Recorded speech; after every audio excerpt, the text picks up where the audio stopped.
Welcome back. Another video of me sitting outside again. Sunspot set. Quite a quite chilly sunny afternoon actually. But this week I just wanted to touch on a very topic that I think is very important, and a topic that probably for the most part we don't normally pay much attention to. What happens when you die? What happens when I die? Right? Probably not the happiest topic to talk about, but I think it's there's some very important things that we always should be thinking about when considering this idea of a wholesome life, right? I've talked about a wholesome money, wholesome life. As part of that, there's a lot of things that we should be considering that I think are important.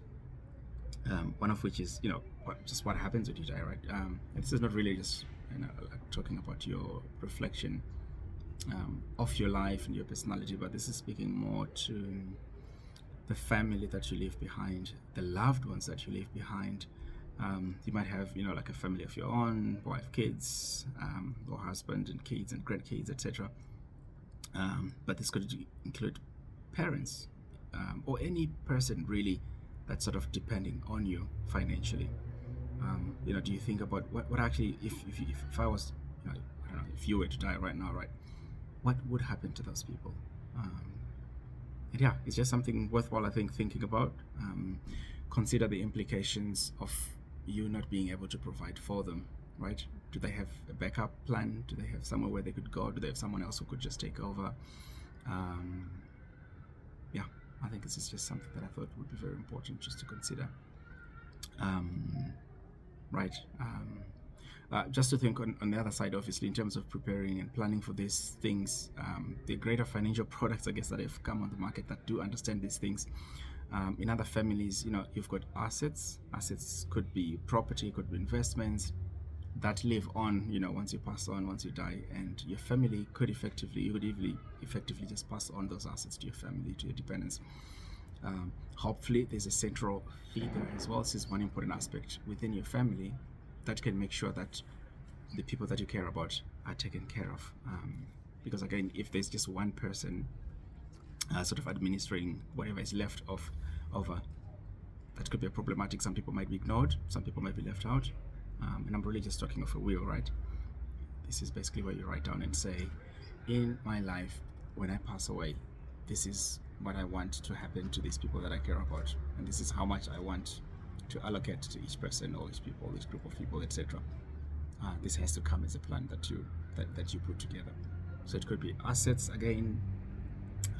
It could be continual income, maybe if we're earning income, but most likely most forms of income if they were active, or some sort of post-pension kind of retirement. This is something that your family might be able to carry on getting. What happens if you don't have assets to pass on, if you don't have any savings, you don't have any investments to pass on, right? This is where sometimes it's worthwhile considering. You can look wherever you are in your country.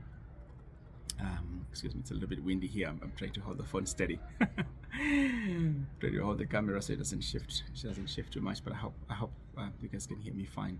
But basically, yeah, I was saying one of the options would be just to buy a form of insurance.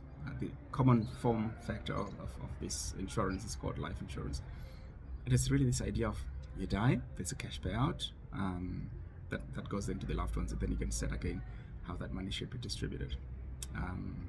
And obviously you contribute a little bit of money on the side. So again, the key thing is understand how much are you contributing, for how long you think that will be necessary. You can imagine if you're looking after a family, you want to make sure that your family is catered for all the way through studies, university, until they can hopefully stand on their own. If you've got greater assets, even better, you can always leave your assets to them. And hopefully you have imparted some wisdom to your children or your spouse on how to manage those assets, because that's another thing.